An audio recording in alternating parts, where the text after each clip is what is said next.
Алматы қаласы, Наурызбай ауданы, нөмірі 174 мектеп гимназия. Математика пәні 113 сабақ. Сабақтың тақырыбы есептер шығару. Сабақтың мақсаты есептерге талдау жүргізіп, оларды шығаруды үйренемін. Түсіндірме жұмысы. Есіңде сақта. Қанша есе артық, қанша есе кем? Сұрақтары қойылған еселік салыстыруға берілген есептерді үлкен санды кіші санға бөлу керек. Қанша кем, қанша артық сұрақтары қойылған салыстыруға берілген есептерде үлкен саннан кіші санды азайту керек.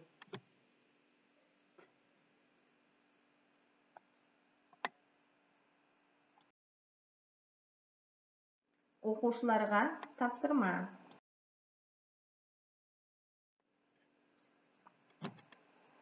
Нөмір 1 есеп.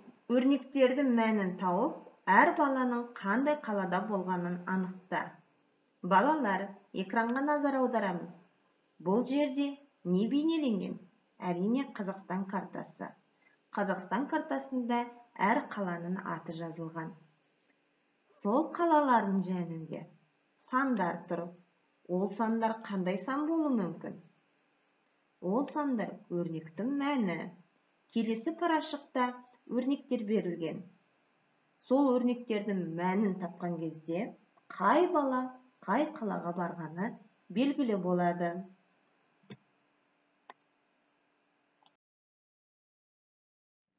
Алдымен балалар суреттегі балаларға ат.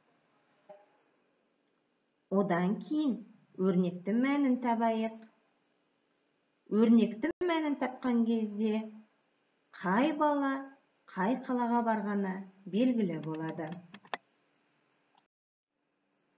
Нөмірі 2 есеп.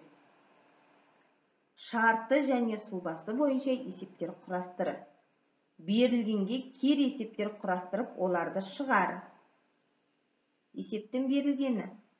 Пойызбен Алматыдан Өскеменге дейінгі жолға 24 сағат, ал Астанадан Қарағандыға дейінгі жолға 4 сағат уақыт кетеді. Балалар, мына жерде есептің сұлбасын құрастырып қойған. Осы сұлбаға қарап, есептің шартын шешуін жазамыз. Жауабын. Одан кейін оған кер есеп құрастырамыз. Берілген мәліметтер мен сұлбаларды пайдаланып есептер құрастырып, оларды шығар. Мәліметтер. Бағыты. Алматы Талдықорған. Жолға кететін уақыт 4 сағат. Бағыты. Алматы Қарағанды. Жолға кететін уақыт 16 сағат. Бағыты. Ақтөбе Орал. Жолға кететін 8 сағат.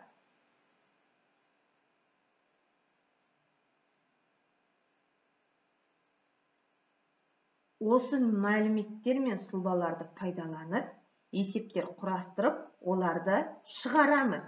Шешумен жауабын жазамыз. Үлгермеген жағдайда бейнебаянды үзіліске қойып қоямыз. Нөмірі 4 есеп. Есепте. Балалар, бұл есепте амалдардың орындау ретін еске түсіреміз. Бірінші өрнекке қарайық. 2 мен 9-дың көбейтіндісіне 45 пен 9-дың бөліндісін қосамыз. Яғни, алдымен 2 мен 9-ды көбейтеміз, одан кейін 45 пен 9-ды бөлеміз. 2 мен 9-дың көбейтіндісі 18-ге тең. Оған 45 пен 9-дың бөліндісі 5-ке тең. Яғни 18-ге 5-ті қосамыз. Сол кезде өрнектің мәні шығады. Ары қарай өзіміз жалғастырамыз.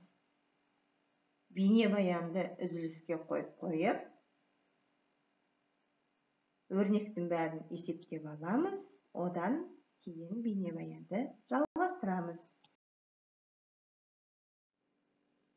Ал балалар, 6-шы есеп теңдеулерді шеш.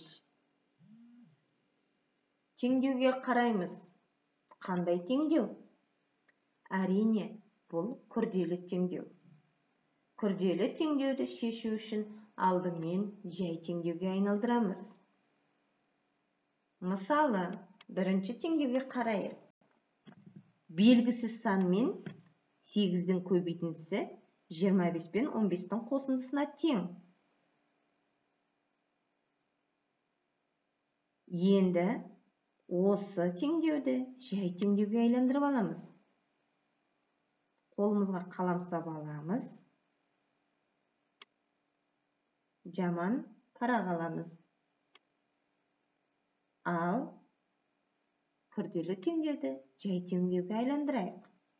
Белгісіз сан көбейтілген 8 көбейтіндінің мәні 25 пен 15-дің қосындысы. Астына жазамыз. Белгісіз сан көбейтілген 8 көбейтіндінің мәні қанша болды? 25-ке 15-ті қоссақ. Әрине 40. Көбейтіндінің мәні 40-қа тең. Ал енді теңдеуде көбейткіш болған жағдайда бір көбейткішті көбейтіндінің мәніне бөлеміз. Белгісіз сан тең 40 бөлінген 8. Сонымен белгісіз санымыз нешеге тең болды? Әрине, 5-ке тең болды. Теңдеудің астын сызамыз. Енді белгісіз санымыз нешеге тең болып еді? 5-ке тең болған. 5 көбейтілген 8. 25 қосылған 15. 5 пен 8-дің көбейтіндісі 40-қа тең. 25 пен 15-дің қосындысы 40-қа тең. Ал енді балалар бейнебаянды үзіліске қойып, қалған екі теңдеуді шығарамыз.